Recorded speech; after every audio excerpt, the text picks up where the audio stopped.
Menjalani hari di tengah pandemi. Hidup dalam keterbatasan yang tak menentu. Menahan diri untuk tidak saling bertemu.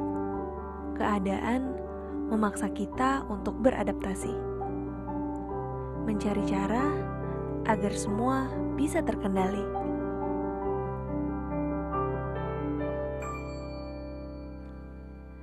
Digitalisasi jadi cara ampuh untuk bangun strategi. Namun faktanya, masalah baru datang silih berganti. Kebebasan dianggap sebagai mimpi. Sampai kita lupa untuk saling berbagi. Kekayaan juga bukan hanya soal materi. Tapi bagaimana kita bisa menggali potensi diri? Hargai setiap yang dimiliki untuk bisa terbuka dan saling menghargai. Karena itu adalah arti kekayaan sejati. Saatnya tenangkan diri dan dengarkan isi hati, mencoba bangkit, dan terus beradaptasi. Agar semua rencana berjalan sesuai kehendak hati.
Selamat datang di hari pertama rangkaian Wealth Wisdom 2021 Wellness to Wealth di kelas Health Persembahan dari Permata Bank.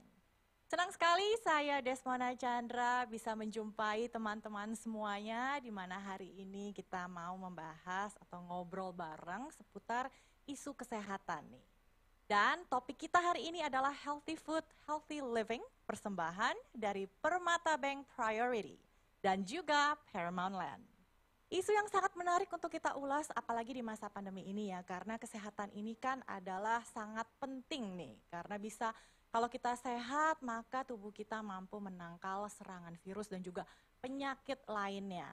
Kaum urban nih, masyarakat ibu kota menjadi rentan karena banyak sekali tantangan-tantangan yang dihadapi untuk mereka bisa hidup sehat.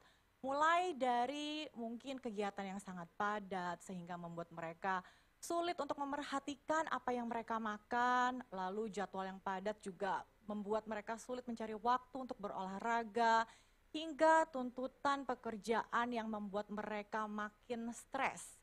Nah, ini yang akan kita bahas bersama dengan 4 tamu yang sudah bergabung secara virtual. Namun sebelum kita ke sana, saya ingin menginformasikan nih sebagai apresiasi Permata Bank kepada para peserta sekalian. Kali ini Permata Bank memberikan kesempatan kepada kita semua untuk mendapatkan tanda partisipasi berupa sertifikat pada sesi talk show nantinya. Caranya sangat mudah, cukup scan QR code berikut ini, isi data, lengkapi data Anda, dan Permata Bank akan langsung memberikan Anda e-certificate atau sertifikat secara online sebagai tanda partisipasi pada sesi ini. Baik, saya akan langsung saja menyapa tamu-tamu saya yang sudah hadir secara virtual, tapi ada 4 pembicara, jadi bukan 1, 2, tapi 4 sekaligus, luar biasa.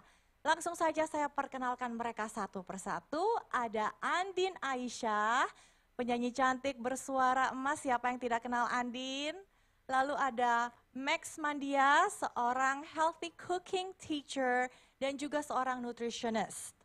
Lalu ada Dr. Christopher Andrian, Magister Gizi, seorang physician nutrition specialist, and last but not least ada Bapak Aryo T. Ananto yang merupakan Director of Paramount Land. Luar biasa ya, boleh kita berikan tepuk tangan dulu secara virtual pastinya untuk keempat narasumber supaya mereka makin semangat menyampaikan informasi dan berbagi dengan kita di sini. Oke.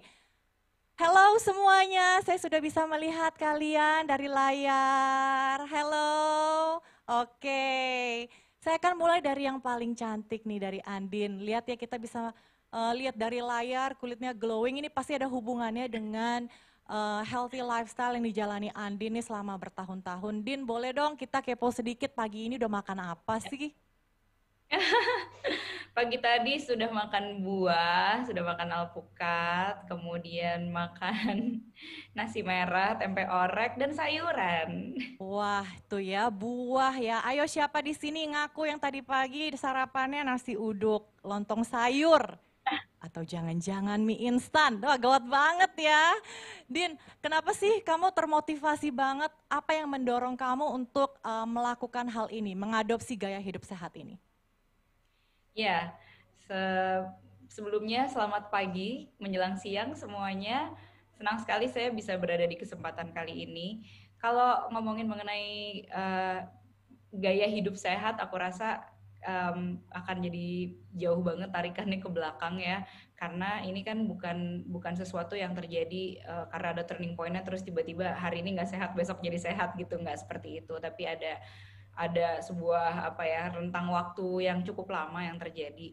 Cuman kalau bisa dibilang mungkin awalnya itu adalah karena waktu awal sekali kelas 2 SMA di tahun 2002 aku tuh sempat terkena tumor payudara. Nah, aku pada saat itu masih usia 16 tahun dan pada saat itu ketika ngobrol sama dokternya ya kan nggak merokok, nggak minum alkohol dan tidak ada keturunan yang menderita tumor atau kanker payudara gitu. Jadi diagnosa dokter mungkin adalah karena gaya hidup yang cenderung lebih banyak mengkonsumsi yang instan-instan gitu pada saat itu. Jadi kalau aku flashback ke belakang lagi, mungkin kayak dari SD, kemudian SMP, sampai SMA, kalau misalnya bawa bekal dari rumah, akhirnya dilihat tuh seperti apa sih apa yang aku makan, apa yang dibawain mamaku dari waktu aku masih kecil gitu ya. Kemudian kalau makan di luar tuh makanannya yang jenis yang seperti apa. Nah, mulai dari situ akhirnya kita coba untuk menelaah dan memperbaiki gitu ya makanan-makanan yang ada di rumah yang dikonsumsi. Tapi ya tidak bukan berarti terus langsung kayak benar-benar sehat gitu ya. Jadi akhirnya dari situ berangsur-angsur tuh secara gradual gitu ya, secara bertahap sampai ke hari ini terus mencoba untuk memperkaya diri gitu. Dan aku rasa juga kayak banyak banget kayak batu-batu sandungan di dalam kehidupanku yang berkaitan dengan kesehatan yang akhirnya membuat aku jadi lebih memperhatikan asupan makananku lagi gitu. Dan aku rasa ya karena tujuan besarnya adalah karena ingin hidup sehat, hidup bahagia, hidup bersama anak-anakku sampai waktu yang lama gitu kan, dan menjalankan hidup yang berkualitas. Jadi bukan hanya usia yang panjang, tapi hidupnya berkualitas. Oke, jadi apa sih yang dirasakan Din setelah mengonsumsi makanan sehat? Apa yang perbedaan yang paling dirasakan? Dampak terbesar pada tubuhmu itu apa? Ya, dampak terbesarnya adalah kalau dari aku ya, jadi antara tubuh dan jiwa ini kan kayak dua hal yang sebenarnya yang memang saling punya dampak gitu ya. Jadi yang paling awal banget itu kerasanya banget adalah rasa enak di badan, itu berarti aku bisa bahagia di hati gitu. Jadi menjalankan kehidupan tuh bener-bener enak gitu tiap harinya. Kan biasanya ya kalau misalnya orang ada alarm-alarm di badan kita gitu ya yang bunyi, masalahnya badan kita kan bukan handphone ya, jadi kalau alarm yang bunyi itu bukan tin ini itu kan gitu, jadi mungkin pusing-pusing gitu, aduh kok tiap hari pegel-pegel gitu ya pundaknya, atau kok tiap hari perutnya tuh bloated banget gitu, kembung udah bertahun-tahun gitu, dan kita berpikir itu mungkin mungkin harus ada obat tertentu yang diminum gitu setiap hari, tanpa kita ngeh bener bahwa itu sebenarnya ternyata ngelitnya tuh semua adalah ke makanan gitu, apa yang kita makan, bagaimana cara kita memakannya gitu, dan itu semua tuh berpengaruh banget gitu ke kehidupanku sehari-hari. Jadi kalau bisa dibilang overallnya sih ya jadi enak, pembawaannya jadi enak sehari-hari, jadi fit. Terus bahkan banyak yang bilang kayak di usia 30-an ini kayak aku mungkin kelihatannya jadi lebih muda gitu dibandingkan waktu aku di usia 20-an, hanya karena aku menjalankan gaya hidup yang benar-benar berbeda gitu. Dan kalau untuk perempuan mungkin kayak bisa dilihat kayak kulitnya lebih moist gitu ya. Kemudian apalagi ya, secara badan sih jauh lebih fit gitu untuk menjalankan berbagai macam aktivitas. Nah itu yang tadi aku bilang, kulitnya lebih glowing dan juga bonusnya ya badannya lebih Iya, itu ramping gitu bonusnya, ya, lebih betul. bergairah, lebih bersemangat. Tapi nih ya Ya. masalahnya yang aku tahu nih, dan makanan sehat ini juga identik dengan rasanya yang hambar, kurang enak, agak aneh di lidah. Saya mau nanya nih ke healthy cooking teacher dan juga nutritionist Max Mandias. Ini katanya makanan sehat itu ya agak susah ditelen. Max, gimana nih? Bisa nggak sih kasih kita Masa tips meracik, meramu makanan sehat tapi juga enak, jadi buatnya nggak ya? tersiksa kita makannya, Max? Ya tergantung cara buatnya sih. Kayaknya, tapi itu sebenarnya itu paradigma lama sih sebetulnya. Kayak makanan sehat itu nggak enak, makanan sehat itu mahal gitu. Em, Kayak kalau sekarang sebetulnya sekarang udah banyak opsinya. Sekarang udah kayak di mana-mana udah tersedia juga gitu ya. Cuman memang kesulitan kalau orang Indonesia itu sebetulnya kita itu punya budaya yang agak lain dibandingkan budaya di luar negeri gitu ya. Kayak eh, kita itu tidak ada budaya untuk masak sendiri. Jadi kayak apapun harus misalnya take away atau delivery dan segala macam. Jadi sehingga opsinya itu kelihatannya jadinya mahal gitu. Padahal kalau kita bisa at least dari 3 kali makan itu kita bisa apa namanya bisa bikin mungkin 1 kali atau 2 kali makanan kita sendiri. Sebetulnya makanan-makanan yang berbasis nabati gitu ya, yang makanan-makanan sehat lah gitu, itu sebenarnya murah banget di Indonesia gitu. Ya cuman mungkin di konteks apa namanya di Bergreen sendiri gitu ya, kita mencoba membuat makanan sehat yang apa ya kayak enak dari rasanya itu harus enak gitu ya. Jadi bukan hanya kita pas lagi ngetes dan segala macam itu kita harus bukan hanya enak untuk orang-orang yang sedang makan sehat gitu, tapi juga untuk kayak semua kalangan. Jadi waktu pas lagi ngetes itu kita kasih ke orang-orang yang makannya biasanya junk food juga gitu kan, biasanya orang-orang yang makannya yang bukan sehat banget lah gitu ya, sehingga kayak pas kita apa namanya luncurin menunya itu bisa diterima sama semua orang gitu sih. Menjawab nggak ya pertanyaannya? Iya, jadi enak. Nah, tapi apa? Bisa nggak sih kasih tahu gitu untuk resep masakan sehat dari 3 bahan aja? Jadi nggak mahal nih, karena kan 3 bahan aja. Tapi harus enak. Apa tuh, Max? Bisa nggak? Dari 3 bahan aja. Kalau mungkin kalau sarapan bikin smoothies gitu ya, pisang, nanas, sayuran hijau, mau bayam, mau sawi, mau pakcoy, kale, terserah. gitu ya, sama air. Nah, itu satu kalau sarapan. Kalau misalnya makan siang, kayak Mbak Andin, makan kayak nasi merah, atau nasi coklat, atau jali-jali gitu ya, atau quinoa, itu tuh jadi salah satu karbohidrat yang sehat, terus pilihan protein gitu ya.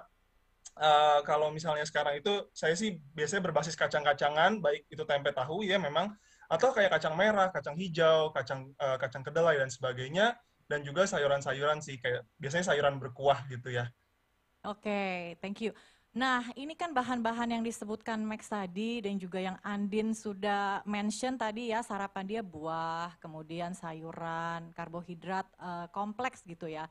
Tapi nggak ada protein hewani gitu. Nah, kita sudah ada Dr. Christopher Andrian yang bisa menjelaskan ya. Ini sekarang ada banyak sekali tren-tren diet nih, mulai dari plant based tadi kalau yang diikuti Andin dan juga yang diikuti oleh Max sendiri ya. Kemudian ada raw food diet, ada apalagi ya less salt diet. Banyak lah yang dulu artis-artis Hollywood juga suka ikutin tuh Atkins diet. Nah, itu semua. Mana sih, Dok, dari antara sekian banyak jenis diet ini yang paling oke, yang paling bagus? Halo, selamat siang. Ya, jadi sebenarnya dia tuh banyak banget ya.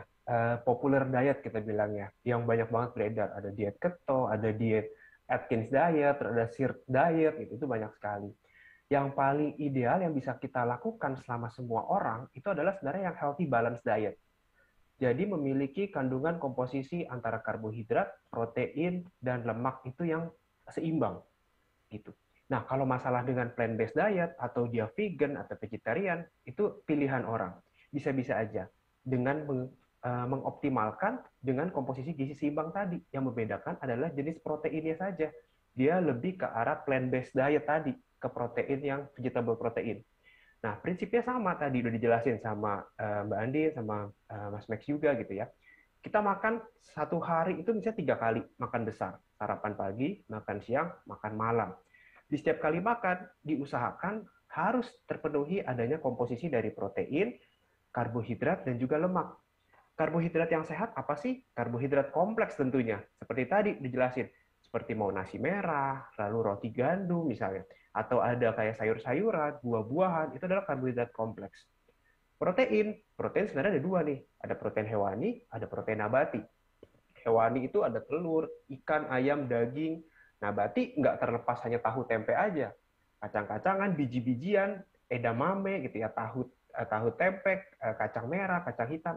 Itu merupakan sumber protein yang baik. Dan jangan lupa ada satu lagi, jamur. Jamur juga merupakan sumber protein nabati yang sehat. Lalu jangan lupa lemak. Lemak sebaiknya hindarilah lemak yang memiliki kandungan lemak jenuh yang tinggi. Nah, kenapa sih plant-based itu jadi lebih baik dibandingkan yang si animal yang banyak menggunakan protein hewani gitu? Karena protein hewani itu tinggi akan lemak jenuh, saturated fat, dan memiliki faktor proinflamasi atau peradangan yang lebih tinggi dibandingkan plant-based diet maksudnya. Karena kalau di plant-based atau yang memiliki kandungan protein nabati yang lebih tinggi, itu justru malah memiliki kandungan lemak tidak jenuh yang lebih tinggi. Misalnya seperti chia seed, gitu ya. Lalu edamame tadi, biji-bijian yang lain kayak biji bunga matahari, gitu ya, kuaci, itu merupakan lemak tidak jenuh yang baik dan bisa kita penuhi juga dari alpukat. Itu oke. Tapi pada beberapa orang sebenarnya plant-based itu ada benefit sama ada kerugiannya juga nih. Apa? Tadi kan benefitnya saya sudah jelaskan. Nah, kerugiannya apa? Dia tidak bisa mendapatkan beberapa nutrisi yang tidak ada di hewani, maksud saya. Yang di hewani itu lebih ada yang komplit, tapi dia tidak bisa dapatkan kalau misalnya hanya mengkonsumsi dari si nabati aja. Contohnya apa? Resiko untuk terjadinya kekurangan zat besi, pertama. Kedua, resiko untuk terjadinya kekurangan vitamin B12. Dan yang ketiga, resiko untuk kekurangan vitamin A. Itu harus hati-hati. Karena kalau misalnya kita plant-based diet, otomatis kita nggak makan telur misalnya, nggak makan sumber hewani yang lain. Karena sumber hewani itu ikatan bentuk vitamin A-nya berbeda. Kalau yang nabati itu bentuknya beta-karoten, kalau hewani bentuknya yang retinol tadi. Kalau misalnya kita berlebihan mengkonsumsi yang beta-karotin, ntar kayak ada telapak tangan kuning, gitu, mukanya kuning, kayak kita makan jus wortel atau tomat tiap hari, secara terus-menerus. Nah, beberapa faktor risiko seperti itu yang harus kita edukasi ke masyarakat untuk memilih variasi makanan itu lebih beragam kalau misalnya kita mau melakukan plant-based diet. Seperti itu kira-kira. Oke, jadi dietnya itu harus balance ya, tidak hanya saja karbohidrat tapi juga ada seratnya dan juga ada proteinnya. Nah, Andin kan sudah menjalani diet makanan sehat, mengadopsi gaya hidup sehat ini selama bertahun-tahun. Pernah merasa jenuh nggak sih, Din? Pernah nggak satu hari rasanya udah deh kita ini yuk cheat day gitulah yang sering orang-orang bilang gitu. Makan mie instan sepuasnya gitu atau gorengan sepuasnya. Karena kan kalau memulai untuk makan sehat aja itu susah, apalagi konsisten menjalaninya sampai bertahun-tahun. Gimana tuh, Din? Ya memang.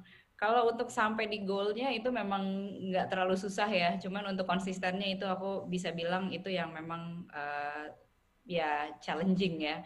Makanya tadi aku bilang bahwa selama bertahun-tahun ini juga bukan aku jalanin tuh kayak hari ini nggak sehat terus besokannya udah kayak sehat 100%, tidak seperti itu gitu. Semuanya terjadi begitu bertahap ya. Bertahap dan sampai di tahap ini juga akhirnya yang bisa membuat konsisten yang utama itu adalah pemahaman, dan pemahaman tidak cukup adalah kesadaran gitu. Jadi aku rasa itu sih yang bisa membuat menjadi cukup konsisten gitu. Tapi bukan berarti nggak pernah cheating, dan aku sebenarnya agak sebel sih kalau harus bilang cheating ya, karena rasanya tuh kita mencurangi badan sendiri gitu. Padahal kan sebenarnya kalau lagi kepengen tuh ya buat aku nggak kenapa-kenapa juga gitu. Kalau lagi kepengen ya silakan aja, nggak kenapa-kenapa, karena mungkin yang membutuhkan tuh adalah egonya atau apanya gitu ya. Ada salah satu bagian dari badan kita yang memang ingin gitu. Jadi buatku pemenuhan yang seperti itu tuh sama sekali tidak kenapa-kenapa gitu. Ya gitu sih yang bisa aku jelaskan. Kalau misalnya nih hari raya nih Lebaran, pilihan makananmu apa sih, Din? Contohnya di saat orang-orang makan opor lah dan banyak deh yang bersantan dan berlemak dan gurih. Nah, kamu makannya apa Aku dong? tuh sempat share sih kemarin ya. Jadi waktu aku Lebaran tuh ini juga aku sadar banget belum pernah ada yang jual. Mungkin abis ini bisa ada yang jualan, terinspirasi dari obrolan kita sekarang. Itu ketupat beras coklat. Tapi bikin sendiri gitu. Terus ya kemudian makanannya sebenarnya hampir nggak jauh beda sama makanan sehari-hari gitu ya. Cuman diolah dengan lebih spesial, dan ada juga makanan-makanan Lebaran pastinya, cuman diolah dengan lebih sehat gitu pastinya ya. Jadi kayak kita nggak beli, kita benar-benar bikin. Jadi kalau misalnya pun ada santan gitu di rumah, ya santannya benar-benar kita coba untuk ya buat sendiri from scratch gitu. Jadi bukan instan. Oke, Max, gimana tuh ide ketupat beras coklat atau ketupat shirataki? Atau apa belum lagi ada ya? Max yang bikin, Max. Bisa nggak diakalin buat kita yang mau mulai hidup sehat Bisa tapi dong. juga mau makan enak? Karena gini loh ya, makanan sehat itu identik juga dengan makanan kebarat-baratan nggak sih, Western food gitu. Sehingga populasi kita kan mayoritas lidahnya masih Indeso ya, masih lidah orang Deso. Indonesia gitu. Gimana caranya menyesuaikan dengan lidah orang kita? Iya, sebenarnya kan tren makanan sehat itu kan memang muncul dari barat gitu ya. Jadinya banyaknya yang salad, smoothies dan sebagainya, smoothie bowl, terus kayak yang bowl-bowl yang cantik-cantik gitu. Cuman sebetulnya ya kalau misalnya kita pengen balik ke akarnya kita, sebetulnya itu udah bagus banget, sebenarnya sehat banget gitu. Kayak nenek moyang kita juga makan daging sesekali doang, kebanyakan mereka makannya yang sayuran, terus juga goreng-gorengan juga dibatasin gitu kan. Gitu. Jadi menurutku sih nggak harus ke barat-baratan sih gitu. Kita balik ke makanan tradisional aja itu sebenarnya udah sehat gitu. Ya. Tapi makanan tradisional pun sekarang itu kan makin lama makin sedikit nih, makin jarang gitu ya. Nah, tapi tadi Mbak Anin sih menarik sih, maksudnya kayak ketupat beras coklat atau kayak ketupat misalnya shirataki dan sebagainya ya kalau kata tadi Mbak Mona. Ya itu sebenarnya apakah bisa dibuat di restoran kita? Aku nggak tahu gitu ya. Cuman definitely itu makin banyak orang yang meminta, ya makin banyak populasi yang actually sadar sehat, pastinya akan ada nih opsi-opsi kayak gitu. Dan kalau aku karena praktisi dari 2013, kita udah ngelakuin restoran bernama Burgreens, aku ngelihat perubahannya tuh besar banget gitu dari 2013 sampai 2021 kayak sekarang gitu ya. Kesadaran masyarakatnya sebenarnya jauh berbeda, walaupun dibilang mainstream juga sebenarnya belum ya, apalagi gara-gara pandemi kayaknya itu agak goyang sedikit buat banyak orang gitu kan. Nah, tapi sebetulnya kesadarannya sendiri tuh secara kolektif tuh udah jauh lebih tinggi gitu untuk ini gitu sih. Ya. Kasih contoh dong Max, makanan Indonesia yang sehat, bebas lemak, ya pokoknya intinya sehat untuk tubuh kita deh, dan Rendah lah, tidak rendah susah lemak kalau diolah. Iya, yang aku paling suka tuh sebenarnya yang pertama ya itu tuh jenis pisang kukus gitu. Kayak sih sederhana banget, singkong ya. Jadi di apa namanya diolah dengan sehat gitu ya. Pisang dan singkong tuh salah satu yang aku favorit banget. Dan aku juga kayak Mbak Andin gitu ya, nggak selalu kadang-kadang kukusan semua gitu. Kadang-kadang aku suka kok singkong goreng gitu kan, hanya porsinya aja yang perlu apa namanya dibatasin. Terus habis itu harus awas juga, yang kayak Mas Christopher bilang lah gitu, kayak harus seimbang gitu. Jadi nggak satu doang, tapi kayak benar-benar ini. Terus ya kalau buat aku sih, aku sangat mengeksplorasi itu kacang-kacangan yang ada di kita gitu. Ya, jadi kayak kacang merah, kacang hijau, itu cuma salah satunya gitu ya. Sebenarnya juga di kita itu banyak sekali beras-beras yang menarik ya. Jadi beras hitam, beras merah, beras coklat itu adalah salah satunya. Ya cuman kayak karbohidrat kompleks yang kayak gini, itu yang memang aku tekanin banget nih Mbak Mona. Karena sebetulnya kan aku sendiri belajar gizi dan lain-lain, dan aku sadarin yang paling penting itu salah satunya adalah keragaman nabati gitu. Jadi keragaman nabati, jadi kayak aku bilangnya biasanya 40 plants a week gitu. Mencoba mendapatkan sebanyak 40 jenis ragam nabati per minggu gitu. Itu targetnya. Ya jadi ya itu mencakup sebanyak sekali gitu ya, termasuk kayak rempah-rempah dan sebagainya gitu.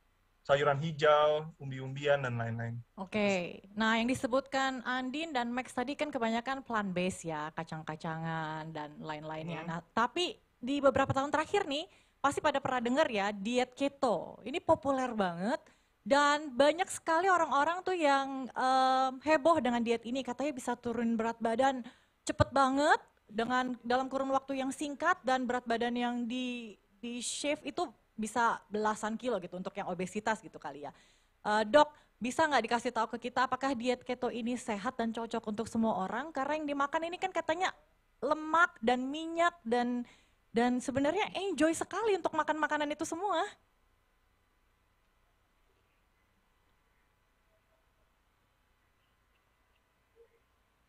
Oke, halo. Ya, jadi sebenarnya kalau kita ngomongin diet keto gitu ya, keto itu kan sebenarnya kalau lihat dari komposisinya itu nggak seimbang.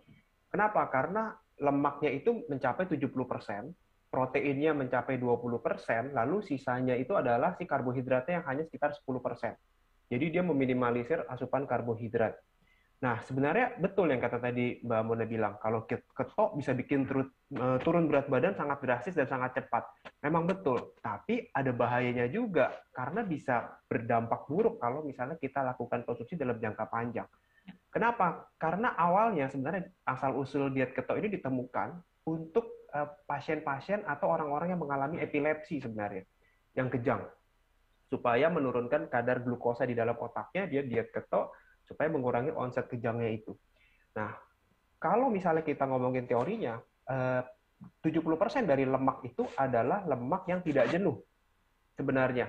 Jadi dimaksimalkan lemak yang tidak jenuh, harus sekitar 50-an%. Lalu sisanya lemak jenuhnya hanya sekitar 20-30%. Nah, permasalahannya di makanan kita sehari-hari, apalagi di Indonesia, itu sangat sulit sekali untuk memenuhi lemak tidak jenuhnya itu hingga mencapai 50%. Lemak tidak jenuh apa sih? Alpukat, minyak canola, minyak olive oil, misalnya kayak dari minyak ikan salmon, atau biji-bijian, biji bunga matahari, kuaci, gitu. Dan itu sangat sulit sekali kalau misalnya kita harus makan itu terus dari pagi sampai malam. Nah, makanya sekarang justru beredar di awam untuk makan keto itu, banyakkan apa? Kerupuk kulit, mentega, gitu ya, santan, tunjang, lalu makan kopi pakai santan, pakai mentega, itu semua adalah lemak jenuh. berat badan sih mungkin turun gitu ya, tapi itu nggak akan jangka panjang. Sedangkan kalau kita ingin ngerubah lifestyle atau gaya hidup, yang perlu adalah konsistensi. Seperti yang tadi Mbak Andin bilang, nggak bisa kita cuma 1 bulan doang, terus bulan kedua balik lagi ke pola makan biasa. Ya pasti berat badan naik lagi, kolesterol naik lagi gitu kan. Tapi kan kita nggak akan mungkin dalam seumur hidup kita harus makan seperti itu terus. Lama-kelamaan akan terjadi apa? Fatty liver, perlemakan di hati, di jantung, kolesterol naik, serangan jantung, stroke, dan lain-lain. Itu yang kita tidak harapkan untuk konsumsi jangka panjangnya. Kalau untuk target jangka pendeknya mungkin ya itu oke lah, nggak ada masalah buat jangka pendek gitu. Tapi kalau untuk jangka pendek itu nggak akan bisa. Dan akan balik lagi seperti itu juga. Oke. Jadi harus hati-hati. Jadi bahaya ya. Kalau gitu kita ikutin yang Andin dan Max lakukan deh. Kita plan base aja. Nah, Din, tapi kan kamu kan menjalani diet ini bertahun-tahun, tentu butuh dukungan support dari keluarga ya. Nggak mungkin kamu sendirian nih di meja makan, di saat yang lain makan gorengan, ayam goreng lain-lainnya, kamu doang yang plan base gitu. Nah, susah nggak sih untuk mengajak keluarga, khususnya anak-anak nih, untuk ikut makan makanan sehat, gaya sehat kamu? Ya, yang menarik di sini adalah gini, orang tuh bener-bener stigma dari makanan sehat itu adalah kan nggak enak gitu ya, sehingga jadi ditanyakan nih, susah nggak sih ngajaknya gitu ya, karena seolah-olah apa yang aku makan tuh nggak enak gitu. Nah, kalau balik lagi ke seperti yang tadi ditanyakan ke Max ya, bahwa apa namanya, sebenarnya makanan Indonesia itu banyak banget makanan-makanan yang enak, plant-based, dan sehat gitu ya. Jadi tidak selalu mengacu ke makanan-makanan luar negeri gitu. Karena aku yakin kalau aku tiap hari disodorin makanan yang luar gitu, luar negeri banget gitu, aku juga kayaknya lidahku juga nggak akan tahan gitu. Itu kenapa akhirnya aku memilih banyak juga untuk memasak di rumah gitu. Dan yang masak di rumahku juga udah terbentuk gitu ya dengan segala pemahaman yang kita berusaha untuk sosialisasikan di rumah. Nah, kalau di rumahku sendiri prinsipnya adalah apa yang ada di meja makan itu harus bisa dimakan sama semuanya gitu. Jadi nggak ada yang makanannya ibu, nggak ada yang makanannya anak-anak gitu ya. Jadi ya mungkin bedanya hanya yang satu dibikin agak pedas, misalnya kalau aku lagi pengen pedas, kalau yang satu enggak gitu. Tapi basically itu membuat kita sebagai orang tua jadi bertanggung jawab, nggak bisa nyetok atau menyediakan makanan yang aneh-aneh yang kita nggak mau anak kita makan gitu. Tapi kalau ternyata ada misalnya makanan yang agak apa ya sinful gitu misalnya, ya resikonya anak-anak harus, maksudnya kita harus jadi rela gitu untuk dimakan sama anak-anak gitu. Tapi ya lebih seringnya adalah pokoknya ini makanan yang kita makan hari ini gitu. Nah, anak-anak itu adalah imitator yang sangat handal gitu. Aku bisa bilang, kita bilangin kayak kamu harus begini. Aku rasa itu chance didengerinnya atau dilakukannya, mungkin didengerin, tapi chance untuk dilakukannya tuh kecil gitu. Tapi kalau dicontohkan, mereka akan melihat itu sebagai sebuah the way of life gitu, lebih dari hanya sekedar kebiasaan, tapi the way of life yang memang dilakukan oleh keluarga kita seperti ini. Jadi perkara mencontohkan ini ya banyak, tidak hanya dimakan, tapi makan adalah salah satu yang paling esensial di keluargaku gitu. Jadi kalau mau anaknya makan sayur, kalau mau anaknya makan nasi merah gitu ya, orang tuanya ya mesti makan nasi merah dan sayur gitu. Nah, caranya itu juga ada banyak banget. Aku juga udah pernah sharing ini waktu itu sama Max gitu ya, caranya supaya si anak mau makan. Ya yang pertama dibiasakan dari kecil sekali gitu ya. Jadi pengenalan awal makannya ya memang makanan sehat gitu. Maksudnya ya ini makanan yang kita makan. Jadi bukan nge-labelin ini makanan yang sehat, yang ini nggak sehat, jadi jangan kamu makan gitu ya. Ini adalah makanan yang kita makan sehari-hari ya, ini gitu adanya gitu ya. Nanti kalau tiba-tiba di luar kan aku juga nggak mungkin menolak adanya arus informasi yang masuk atau orang dari luar tiba-tiba ngasih makanan aku jangan gitu kan, nggak. Cobain aja, nggak kenapa-kenapa gitu ya. Tapi at the end of the day makanan yang ada di rumah kita ini gitu. Dan aku selalu dengan suamiku tuh berusaha untuk yang namanya acara makan gitu di rumah itu tuh menjadi sesuatu yang spesial gitu ya. Jadi kita makannya bareng-bareng, makan dengan sangat enak juga gitu. Aku berusaha kayak misalnya makan tuh ya, kalau enak ya ada statementnya, enak tuh enak banget nih makanannya, ini enak banget sayurnya. aduh masakannya enak banget gitu, sehingga mereka juga bisa mengapresiasi makanan yang mereka makan gitu, atau yang bapak ibunya makan. Dan mereka sering banget gitu, kayak contohnya waktu waktu makan lettuce, raw lettuce pertama kali tuh, mereka juga tadinya nggak tertarik sama sekali gitu, karena bentukannya cuman gitu doang gitu, nggak menarik. Cuman kalau waktu aku sama suamiku tuh makan dengan sangat enak sekali, enjoying the food gitu, mereka lama-lama jadi penasaran, coba dong, aku mau coba gitu. Lalu mereka nyoba gitu, dan mereka ya mengapresiasi dengan caranya mereka sendiri. Dan caranya tuh ada banyak banget ya, kalau buat anak-anak bisa dengan menggunakan boneka tangan, cerita, pokoknya apapun yang apa ya, melibatkan fantasi atau daya hayalnya mereka gitu. itu Hmm, itu bisa dicoba gitu. iya. Tapi ya kira-kira konsepnya seperti itu. Jadi makan kacang rebus sambil di ngecap-ngecap gitu ya, kayak enak banget. Tapi aku ada loh Enak satu banget cara. tuh. Iya, Apa tuh? ada satu cara yang bisa dilakukan. Kasih anak makan sehat pas lagi lapar, pasti semuanya enak.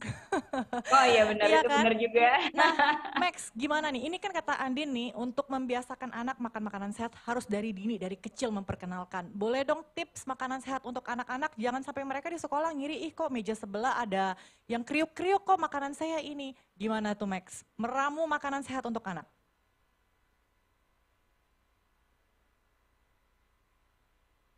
Oke, halo halo.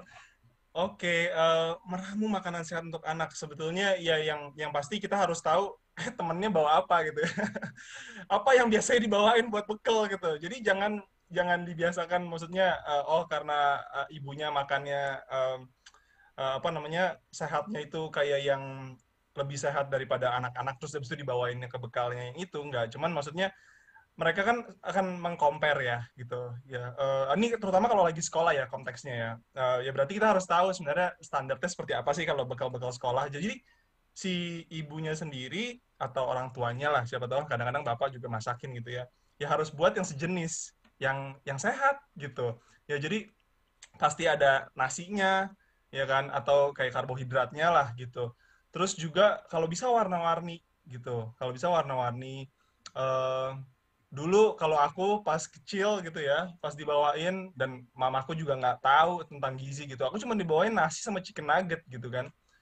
Udah tau sama saus tomat sama saus sambal mungkin gitu. Nah tapi eh kayak sebetulnya kalau misalnya kita sekarang apa namanya mungkin aja gitu ya, mungkin aja orang tuanya juga nggak punya terlalu banyak waktu. Jadi kalau bisa chicken nuggetnya itu bisa diganti sama sesuatu yang lain kayak misalnya tempe atau apa ya kan karena itu kan sebenarnya protein kan protein. Terus habis itu mungkin sayurnya sedikit nggak usah kayak kan kita bilang kan kalau gizi seimbang itu kayak oh 50%-nya harus sayur, 30%-nya karbohidrat, 20%-nya protein. Nah, tapi kalau anak-anak tuh nggak perlu kayak gitu. Maksudnya kan mereka karbohidratnya kayak lebih banyak daripada orang biasa, itu masih nggak apa-apa karena mereka banyak bergerak dan sebagainya. Sayurnya juga nggak usah dibawain sampai seabrek-abrek gitu. Jadi kayak kita sendiri, kita ngelihat kalau di rumah mereka makannya sayurnya tuh udah sehandal apa sih gitu kan. Jadi disesuaikan juga sih sama sama sama apa sama kemampuan dia gitu. Mungkin kayak gitu sih ya. Dan yang tadi Mbak Anin bilang juga gitu kan, kayak yang asal udah diiklanin dari rumah gitu ya, kayak oh ini makanan yang enak, aduh enak banget gitu kan. Itu sebenarnya pas mereka ke sekolah juga mereka akan ngomong yang sama, terus temennya mungkin yang akan ketepak gitu. Instead Oke. of the other way around gitu. Jadi nasi merah yang mama buat nih, yang kita bawa dari rumah ini lebih enak dari junk food yang tulisan M itu loh, gitu ya, kurang lebih ya. Iya, Jadi dicuci iya, otaknya iya. si anak. Oke, dok, kita mau nanya nih kan banyak orang mengadopsi diet-diet nih. Mereka milih lah, oh diet ini kayak bagus, diet ini lagi ngetren gitu. Apakah oke dok misalnya golongan darah saya A gitu, saya mengadopsi diet golongan darah A tanpa konsultasi dulu ke ahli gizi. Boleh seperti itu dok? Oke, kalau yang itu ya di awal tadi saya jelasin maksudnya tentang popular diet gitu ya. Sebenarnya diet itu cocok-cocokan sebenarnya. Jadi nggak bisa sebenarnya satu jenis diet diimplementasikan buat semua orang. Mungkin satu orang dia cocok untuk vegan diet atau satu orang cocok untuk sirtuin diet gitu. Belum tentu si B itu cocok. Lalu mengenai misalnya kayak tadi diet golongan darah gitu. Sebenarnya itu udah terbukti kalau sebenarnya itu sebenarnya bukan eh, bener gitu loh. Karena diet golongan darah itu yang ada golongan darah A, B, AB, O gitu. Ketika kita switch yang golongan darah A diberikan diet golongan darah B gitu, ternyata sama aja dampaknya itu. Dan sebenarnya itu nggak terbukti untuk diet golongan darah itu. Dan kalau misalnya mau diimplementasikan, sebenarnya prinsipnya sama kayak tadi di awal, lakukanlah diet gizi seimbang. Variasi makanan itu penting, karbohidrat, protein, dan lemak itu seenggaknya harusnya ada. Kayak misalnya tadi Mas Max bilang untuk anak-anak, yang penting dia variasi. Mau dia misalnya bikin nugget, wah temannya ada nugget, kita bisa kok bikin nugget sendiri juga di rumah gitu, tanpa harus beli yang instan, kayak tadi Mbak Andin bilang, dari ayam gitu, itu bisa kita bikin bentuknya seperti nugget. Atau dia mau makan mie instan, temennya makan mie instan, bahwa dia ngiri, kok teman saya makan mie instan pakai sosis, pakai kornet misalnya. Boleh nggak ya saya makan kayak gitu, ngeliat buka tempat rotinya aja udah wangi banget gitu kan. Ya, boleh kita bikin juga mie tapi dengan komposisi yang seimbang. Tambahin telur, tambahin ada dagingnya, ada ikannya, tambahin potongan sayurnya, dibikin dengan telurnya gitu. Variasi-variasi seperti itu yang bisa kita terapkan untuk anak-anak sebenarnya. Kalau misalnya saat seseorang ngikutin satu pola diet tertentu, dia tidak cocok, ya kita harus cari tahu apa sih yang sesuai sama dia. Karena nggak semua orang itu kondisinya sama. Laki perempuan itu berbeda. Usia tua, usia muda itu berbeda. Aktivitas seseorang itu juga berbeda. Dan semua hal itu sangat mempengaruhi apa yang kita butuhkan. Seperti itu kira-kira. Oke, terima kasih dok. Oke, kalau dari tadi kita sudah ngomongin soal makanan nih. Gaya hidup sehat kan tidak melulu hanya apa yang kita makan ya. Tidak hanya olahraga, tapi kita juga harus memastikan kalau kita tinggal, lingkungan tempat tinggal kita, rumah kita ini juga mendukung gaya hidup sehat kita itu. Nah, sekarang sudah ada Pak Aryo T. Ananto yang merupakan direktur dari Paramount Land. Halo Pak Aryo, salam sehat Pak. Halo Terima semua, kasih selamat sudah siang. menyempatkan waktu Ya. untuk ngobrol bareng kita sini. Pak Aryo, apa sih sebenarnya yang dimaksud dengan rumah sehat? Apa definisi rumah sehat? Dan konsep rumah sehat itu seperti apa? Yang seperti apa? Ya, jadi kalau tadi kita sudah berbicara ya masalah makanan yang sehat, gaya hidup yang sehat. Tapi di mana kita harus tinggal, di mana kita harus makan, menerapkan gaya hidup itu. Tentunya harus di rumah yang sehat, di lingkungan yang sehat tentunya. Nah, gimana sih lingkungan yang sehat, rumah yang sehat itu? Nah, Paramount Land nih jagonya nih untuk urusan rumah sehat dan lingkungan yang sehat nih. Jadi memang rumah sehat itu harus bisa memenuhi kebutuhan manusia baik fisik, mental maupun sosial tentunya. Karena ini adalah 3 hal yang penting gitu. Nah, kalau dan juga harus bisa memberikan kesan nyaman, bahagia, dan juga privacy gitu ya. Ini juga penting dalam menyusun, mendesain sebuah desain dan sebuah desain rumah dan juga lingkungan tentunya. Kalau rumah apa sih yang paling penting gitu ya? Kita tahulah bahwa kita harus bisa menghadirkan unsur alam ke dalam rumah. Ini penting sekali gitu. Unsur-unsur alam apa yang harus bisa kita hadirkan ke dalam rumah? 3 yang paling penting. Ya, pertama adalah air, gitu ya. Karena salah satu unsur kehidupan yang paling penting adalah air. Yang kedua adalah udara. Dan yang ketiga adalah sinar matahari tentunya, gitu kan ya. Nah, jadi kalau kita mau punya rumah yang sehat, harus dipastikan air yang ada di dalam rumah kita adalah rumah yang sehat, air yang sehat. Gimana? Artinya akses ke penyediaan air bersih itu harus ada. Yang kedua, kita sekarang banyak ya bagaimana kita secara mandiri bisa membuat fasilitas penyaringan air yang lebih hebat gitu dengan teknologi yang lebih maju gitu sehingga bisa mendapatkan air yang sehat. Air yang untuk masak, air yang untuk diminum adalah air yang benar-benar sehat. Makanya ada alat penyaringan air yang memang secara brandnya, secara hasilnya itu juga memungkinkan kita mendapatkan air yang sangat sehat. Lalu yang kedua tentunya bagaimana kita bisa menghadirkan udara yang bersih ke dalam rumah itu sendiri. Gimana nih caranya nih udara yang bersih? udara yang bersih di dalam rumah tentunya sangat tergantung dengan lingkungan yang bersih. Nah, Paramount Land ini menciptakan sebuah lingkungan yang sangat ideal untuk hidup yang sehat, termasuk menyediakan lingkungan yang bersih yang pasti akan menyediakan udara yang bersih juga. Udara yang bersih ini cara memasukkan ke dalam bangunan dengan seperti apa? Ya dengan bukaan yang lebar gitu, jendela yang banyak. Setiap ruangan selalu terhubung dengan ruang luar. Itu menjamin udara yang bersih, udara yang sehat itu masuk ke dalam rumah. Dan bukan hanya masuk, tapi udara yang di dalam rumah itu bisa bertukar, gitu ya. Jadi udara yang sehat di dalam rumah itu adalah udara yang bisa bertukar, gitu. Makanya ada istilah cross ventilation. Jadi bagaimana kita membuat sebuah layout, desain, di mana jendela-jendela itu memungkinkan adanya cross ventilation, sehingga udara di dalam rumah itu bertukar. Seberapa banyak sih harus bertukar? Idealnya adalah antara 3-4 kali bertukar dalam 1 jam tentunya. Nah, ada satu problem nih. Gimana kalau malam hari gitu? Pada saat kita harus ada di dalam rumah tapi jendelanya tertutup, harus ditutup. Nah, kita harus menggunakan teknologi tentunya. Ada satu teknologi yang memungkinkan udara itu bertukar setiap 20 menit, 15 menit gitu, dengan cara teknologi.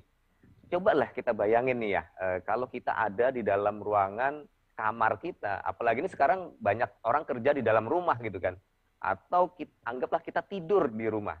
Pada saat malam hari kita tidur dari jam 9 sampai jam 6 atau jam 10 sampai jam 6, 8 jam itu. Kita bayangin tuh, kita tidur karena malam hari kita membutuhkan air conditioning, AC, tetapi sebenarnya yang terjadi apa sih di dalam kamar selama 8 jam kita di dalam kamar itu? Kita itu kan menghasilkan CO2. Ini harus hati-hati nih. Kita tuh menghasilkan CO2, pada saat kita tidur pun kita menghasilkan CO2. Nah, gimana kalau udara itu di dalam kamar itu tidak bertukar? Gimana cara kita itu tidur dalam lingkungan sebenarnya yang tercemar oleh CO2 kita sendiri? Itu sangat berbahaya dan sangat tidak sehat. Makanya seringkali kita merasakan bangun tidur tuh kok rasanya masih nggak nyaman gitu ya, nggak fresh. Itu karena memang tanpa kita sadari kita berada 8 jam di lingkungan kamar yang CO2-nya semakin ke arah pagi semakin meningkat. Makanya ada satu alat yang untuk bertukar udara di dalam kamar itu. Yang istilahnya kita menamakan, kalau Paramount Land itu menamakan breathable house, breathable room. Jadi rumah yang bisa bernafas, kamar yang bisa bernafas. Dan itu kami terapkan di produk terbaru kami di Pasadena Residence. Jadi Pasadena Residence itu sudah mengadop semua kebutuhan untuk rumah sehat. Nah, salah satunya ini. Kalau kita ada di dalam kamar, artinya apa yang harus dikontrol? Yang harus dikontrol adalah sirkulasi udara, fresh air tetap bisa masuk, udara kotor bisa keluar, dan ada sensornya, yaitu sensor CO2 gitu. Ini kalau secara teknologi nih pada saat malam hari. Jadi di Pasadena Residence ini kita sudah pasang tuh yang namanya Smart Air Ventilation, di mana dilengkapi dengan sensor CO2. Pada saat malam, sensor itu akan bekerja untuk memastikan seberapa besar flow udara kotor di dalam kamar itu harus dialirkan keluar, dan seberapa besar fresh air yang harus dimasukkan ke dalam kamar itu sendiri. Ini adalah konsep sehat dalam kaitan dengan udara tentunya, udara yang bersih. Selain tadi, di Pasadena Residence juga kita menyediakan lingkungan yang bersih, sehat, banyak pohonnya, banyak taman-tamannya, banyak ruang luar gitu ya. Dan yang paling penting juga sebenarnya adalah jarak antar bangunan ya. Jarak antar bangunan nggak boleh mepet-mepet, karena kalau mepet-mepet, gimana caranya udara bisa masuk ke rumah kita. Nah, yang ketiga adalah terkait dengan sinar matahari. Gimana caranya kita bisa memasukkan sinar matahari dan memanfaatkan sinar matahari secara optimal. paling mudah secara fisik adalah dengan cara membuka bukaan yang lebar gitu ya. Itu sudah sangat basic lah. Gimana jendela-jendela yang besar, banyak, dan bisa menghadirkan sinar matahari itu masuk ke dalam rumah. Seperti para online itu selalu mengkonsep rumahnya itu rumah yang seperti itu. Bagaimana bisa menghadirkan sinar matahari masuk ke dalam ruangannya. Sama seperti ini, saya ini ada di kantor pemasaran, jadi marketing galeri. Ini kelihatan nih, terang sekali, karena memang sekelilingnya cahaya matahari gitu ya. Jadi konsep ruangan sehat itu kami terapkan selain ada di rumah kami, juga ada di marketing galeri kami. Nah, itu pun sinar matahari bisa masuk. Lalu apa sih sinar matahari ini? Kan pemanfaatannya bisa banyak ya. Selain tadi sinar matahari yang langsung masuk ke dalam ruangan kita sehingga ruangan kita menjadi tidak lembab, nyaman ya, tidak tumbuh jamur. Tetapi sinar matahari itu sebenarnya adalah satu anugerah alam yang dari Tuhan yang memang harus kita manfaatkan secara optimal mungkin. Makanya di dalam Pasadena Residence kita mengoptimalkan yang namanya sinar matahari. Dengan cara apa? Satu, dengan cara solar water heater. Kita tahulah, kita berkegiatan di luar pada saat sampai di rumah sudah malam, kita harus mandi air yang hangat-hangat gitu, supaya kita lebih fresh gitu ya. Gitu. Itu dengan cara solar water heater. Tapi di produk kami yang terbaru ini di Pasadena Residence itu kami menghadirkan yang namanya solar cell. Jadi pembangkit listrik tenaga surya. Nah, salah satu kriteria rumah sehat sebenarnya adalah bagaimana kita bisa menghadirkan energi yang bersih, energi yang green gitu ya. Nah, konsep solar cell ini, pembangkit listrik tenaga surya ini adalah konsep dari green energy, sustainable energy yang kita terapkan di dalam Pasadena Residence ini. Itu. Jadi dia bisa menghasilkan listrik yang bersih untuk hunian kita. Dan ini sangat penting karena apa? Karena kita masuk ke dalam konsep yang sekarang ini sedang digadang-gadang gitu, bahwa kita itu harus pola hidup yang tadi itu sehat, bersih, sustain gitu ya, berkelanjutan gitu. Gaya hidup yang sehat, green, berkelanjutan. Nah, di Pasadena itu sangat menjunjung yang namanya itu tadi, konsep green, energi yang green, energi yang sustainable, sehingga menghasilkan environment juga yang bersih, sehat, hijau, sustainable gitu.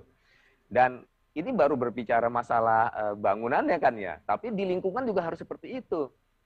Lingkungan kita juga harus menyediakan tadi, secara fisik juga harus menyediakan sarana untuk kesehatan kita. Penyediaan clubhouse dengan kolam renang, gym, kita menyediakan satu di lingkungan itu jogging track yang nggak tanggung-tanggung loh. Yang senang olahraga mungkin suka nih, karena kita menyediakan jogging track sepanjang 1,3 km, satu kali loop gitu. Jadi sangat panjang gitu. Sehingga orang bisa melakukan exercise dengan nggak perlu keluar dari klasternya, cukup di dalam klaster. Dan kita tidak hanya menyediakan track, tapi juga menyediakan pocket-pocket garden. Jadi sepanjang 1,3 km itu kita menyediakan pocket-pocket garden. Ini penting, kenapa? Karena di dalam pocket garden itu kita bisa merasakan fasilitas taman yang memadai gitu untuk keluarga tentunya. Kita bisa berhenti sejenak di situ, bercengkrama dengan tetangga. Ini karena penting ya, nanti pada saatnya sudah lewat dari pandemi, kesehatan sosial itu kan penting gitu. Nah, itu kami tempatkan pocket-pocket garden untuk kita bisa bersosialisasi dengan tetangga-tetangga kita. Karena sosialisasi itu penting ya untuk kesehatan sosial kita gitu. Dan nanti pada saatnya ya, pada saat kita sudah bebas dari pandemi, kita bisa melakukan itu. Ada clubhouse untuk bersosialisasi. Dan lingkungan yang sehat, taman yang banyak, pohon-pohon yang banyak, tentunya lingkungan yang sehat juga salah satu kriterianya adalah dekat dengan fasilitas kesehatan. Nah, di Gading Serpong ini, di kota yang kami kembangkan ini ada Bethsaida Hospital, ada Seraphim Medical Center yang menyediakan fasilitas kesehatan untuk warganya tentunya. Ada lapangan golf, ada lapangan olahraga, dan semua yang kita butuhkan untuk hidup sehat. Jadi memang inilah yang kami buat terkait dengan bagaimana sih menciptakan rumah yang sehat itu. Dan sekarang kayaknya satu deh, kalau kita disuruh pilih satu rumah, apa sih yang paling dibutuhkan untuk saat ini? Ya pasti rumah yang sehat, lingkungan yang sehat. Karena itu yang utama untuk kebahagiaan kita bersama keluarga tentunya. Ya, tapi Pak Aryo yang disebutkan tadi kedengarannya mahal. Dengan segala macam kecanggihan teknologinya itu kayaknya mahal banget ya. Nah, untuk masyarakat yang mungkin tinggal di pinggir kota tapi ingin mendapatkan rumah yang sehat juga, memastikan ventilasi di rumahnya ini juga lancar, apa sih yang harus diperhatikan, dan juga sinar mataharinya ini dipastikan. Kalau seperti Pak Aryo nih sepertinya nggak butuh lighting ya sekarang ya, karena sinar mataharinya ini udah kuat banget. Seperti saya di sini pakai 2 yang besar gitu. Nah, ini Bapak nih terlihat jelas banget, ini kayaknya sih udah nggak perlu lighting segala karena kan sinar matahari alam gitu. Nah, gimana buat masyarakat yang tidak punya akses, yang tidak punya uang, maksudnya tidak punya materi sebanyak itu, tapi juga ingin merasakan hunian rumah yang sehat, Pak? Oke, jadi untuk masyarakat umum, misalnya yang tinggal di pemukiman, di perkampungan, tentunya masih bisa mendapatkan hunian yang sehat.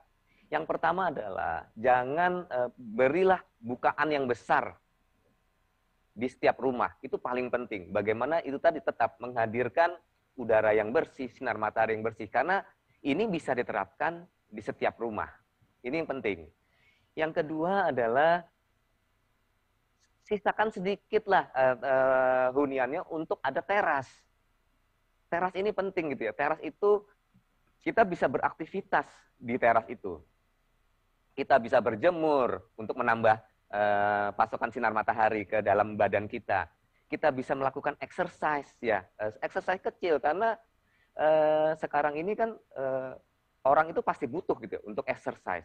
Dan kalau ada teras, kita bisa sekedar jogging di tempat, olahraga beban di tempat, stretching ya di tempat, yang dimana kita butuh teras karena pada saat olahraga kita membutuhkan oksigen yang cukup banyak tentunya gitu.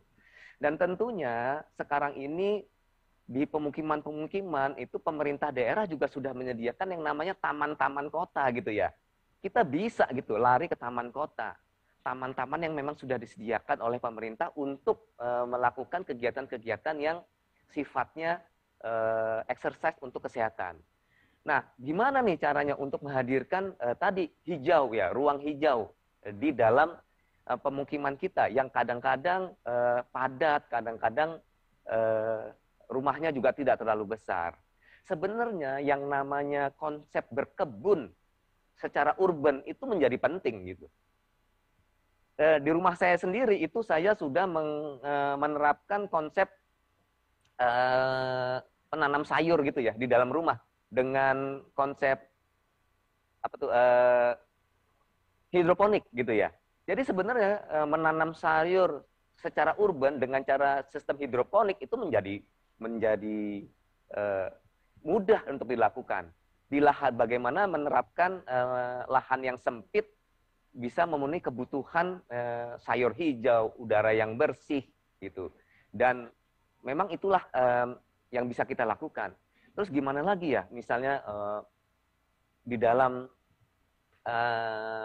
hunian-hunian kita yang masyarakat pada umumnya, paling gampang adalah setiap kamar harus ada lubang angin. Kalau kita melihat nih, zaman dulu nih, semua rumah itu selalu ada lubang angin gitu.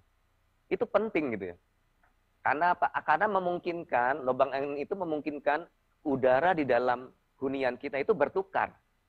Masuk dan keluar. Itu sangat penting gitu. Dan tadi konsep yang namanya cross ventilation, itu bisa diterapkan di setiap rumah. Nggak harus rumah yang besar atau bisa diterapkan di rumah yang kecil. Makanya tadi saya bilang harus ada teras kalau bisa ada ruang teras belakang di rumah sehingga udara itu bisa cross ventilation dan itu bisa diterapkan di semua rumah.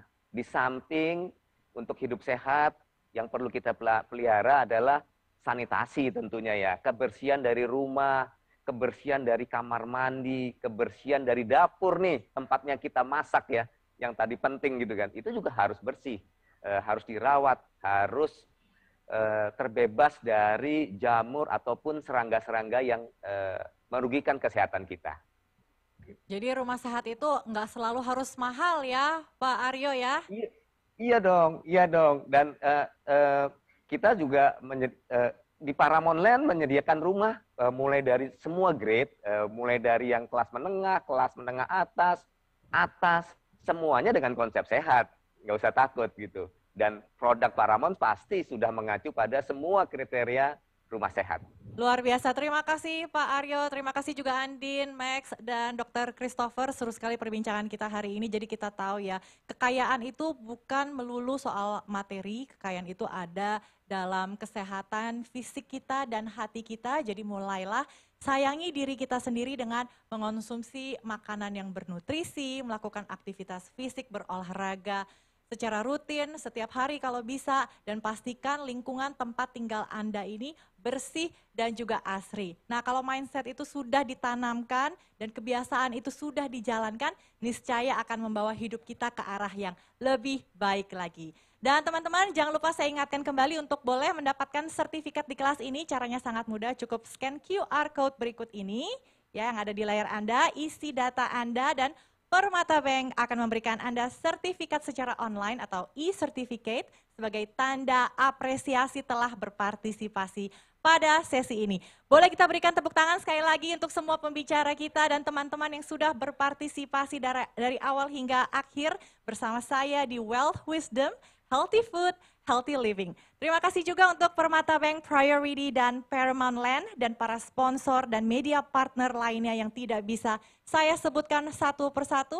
Sesaat lagi kita akan istirahat dulu sejenak sambil mengisi waktu istirahat. Silakan mengunjungi virtual booth Wealth Wisdom 2021 dan nikmati aneka promo menarik dari blibli.com dan lainnya. Kita akan mulai lagi pada pukul 14 nanti dengan sesi dari Mr. Tony Fernandez, dilanjutkan oleh sesi dari Bapak Erick Thohir dan Baim Wong, serta ditutup oleh music performance dari Malik The Essentials. Saya Desmona Chandra, salam sehat semuanya and goodbye.